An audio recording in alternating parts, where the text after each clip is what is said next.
Everything I brought to court was intentional, including the book. But when I looked down at my shoes, I noticed I'd forgotten to shave my legs, a mistake. The public prosecutor strode towards me in her pantsuit. She circled my name on her clipboard. I felt chosen. She led the way to the conference room, which looked like a DJ's booth, that strip of thick glass.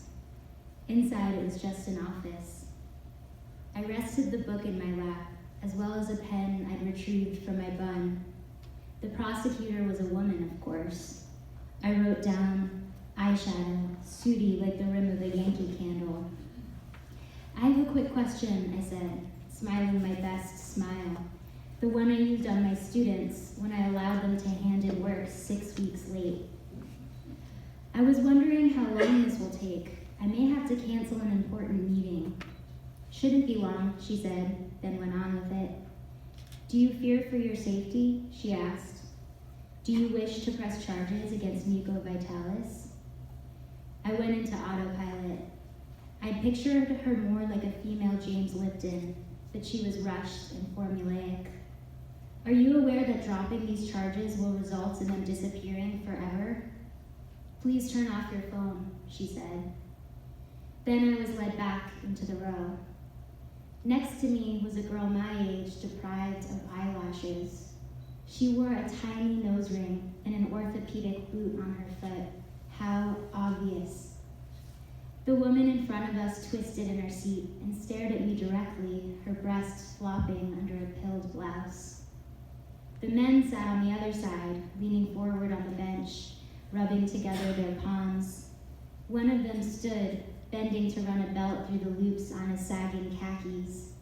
There's the young guy I saw outside the court, screaming into his girlfriend's face with a cigarette stuck to his lip. He looked belligerent, with the bloated red eyes of an alcoholic. When I received the summons in the mail, I'd pictured just me and the judge as he read my case out loud, my understanding of the night in question deepening like a story narrated by a man with a serious voice. Then I pictured a cross-examination. Like any army kid in a new cafeteria, I could be anybody. Not anybody, different. Who is your favorite singer, alive or dead? The lawyer would say, possessed by his pen, his head bent as he turned on his heel. I'm an adult. Would you consider yourself an optimist or a pessimist? Only an optimist could sit in this seat. What are you writing down, he'd say before pausing, the points of our pens frozen as if eyeing each other. The things that take my attention? After you began crying, what happened? I'll tell you what happened, I'd say. I'd speak, my voice so faint that the stenographer would lean forward in her seat, her heels rising from their burrows in the plush of the carpet. The judge would take off his glasses slowly. He'd think of me at lunch as he stared curiously into the depths of his chicken Caesar salad. All rise, said the judge, a woman. I'd been in the front pages of the book, writing the judge's gold-etched name on the stand, describing her hair color, mom blonde.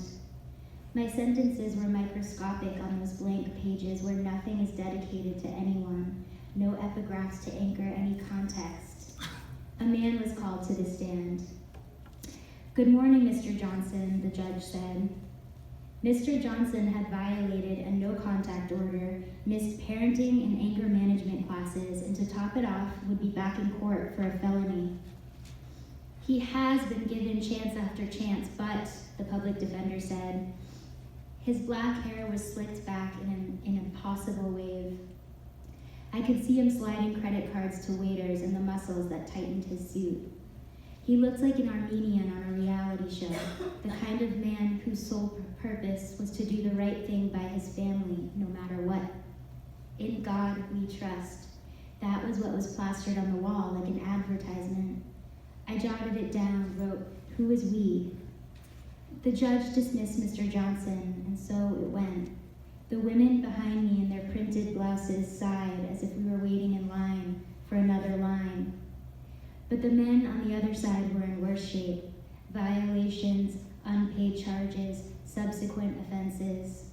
The judge nodded to them each affably. She was stern, but friendly as a kindergarten teacher, one from the Midwest, who bent to correct an unzipped fly, or to hand you a fresh sheet of paper. I wrote it all down.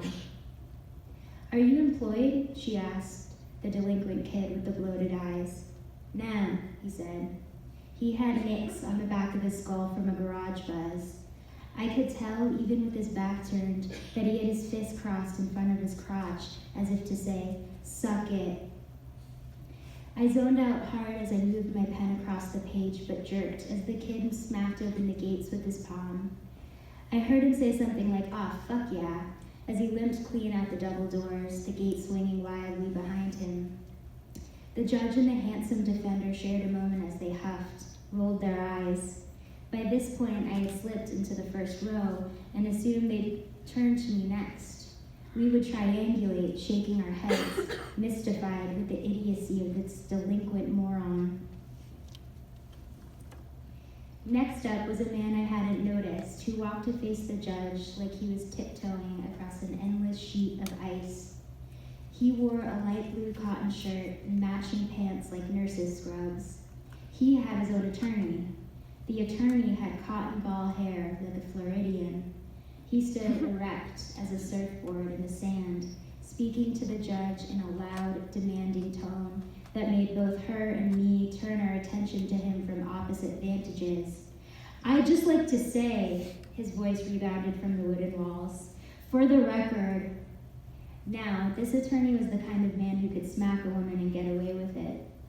He was building empires with his lies and spoke with force, so you'd be slow enough to agree.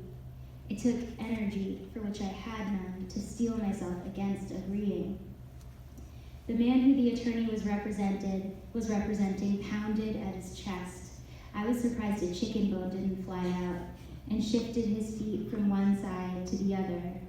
That the plaintiff, who might I add has a warrant, has contacted me multiple times, so there is record that she has dropped the charges against the defendant. She calls me repeatedly. She showed up unannounced at my office. A stricker with a warrant?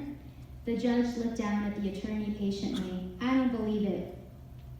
The man in handcuffs held his forearms over the table and leaned as though he were stretching for a marathon.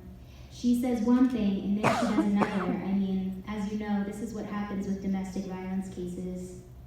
"It's what can happen," the judge corrected. "Sir, are you okay?" "He has Crohn's disease," the attorney spat, like she was a fucking idiot and always would be for not knowing. "He can be excused," she said, and the sheriff held her hand over his back to guide him through the back door as he hobbled.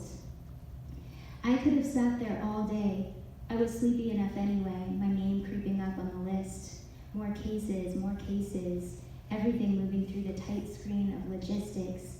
Yes or no, how many months, amount of the bail. Why were we women rode up on the benches audition style when we were the ones who deserved to leave first?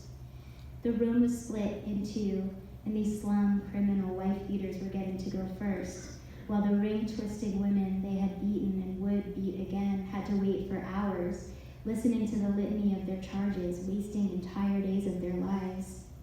My life specifically. I was dead-ending at an after-school program in Dorchester, managing teenagers who talked over me on a good day.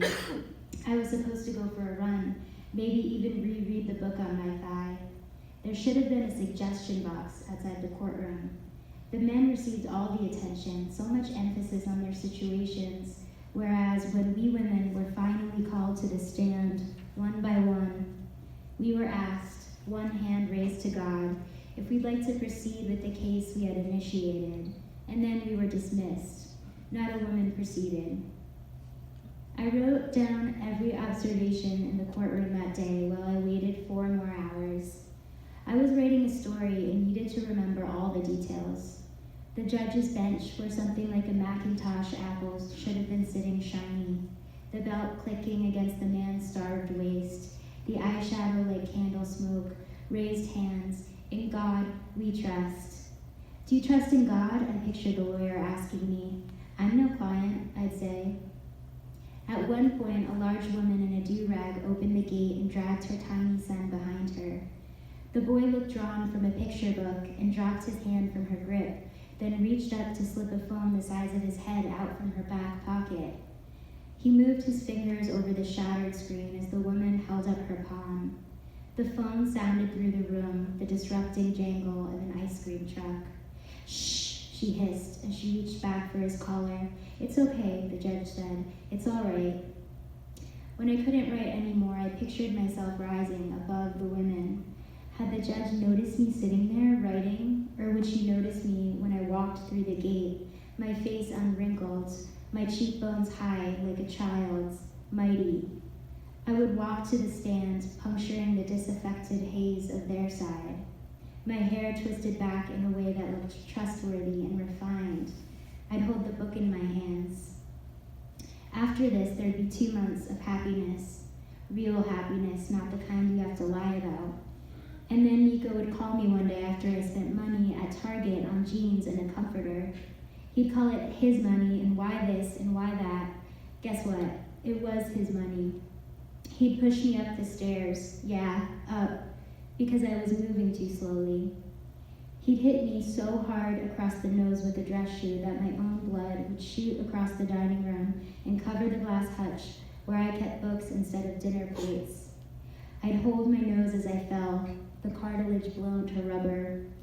Permanently, it would look like the manic swerve of a tire track. "You're too pretty to be here," the judge would say, or softly, "What is that you're reading? Come." I would hold up the book, place it in her hands. She would turn it over, read each starred review, make the connection. At night, her husband would try to kiss her on the cheek as she tucked her hands under a pillow, her eyes open to a dark wall. She would do nothing but dream of me. I was that bright. I pictured it exactly like this, as one of the best days of my life.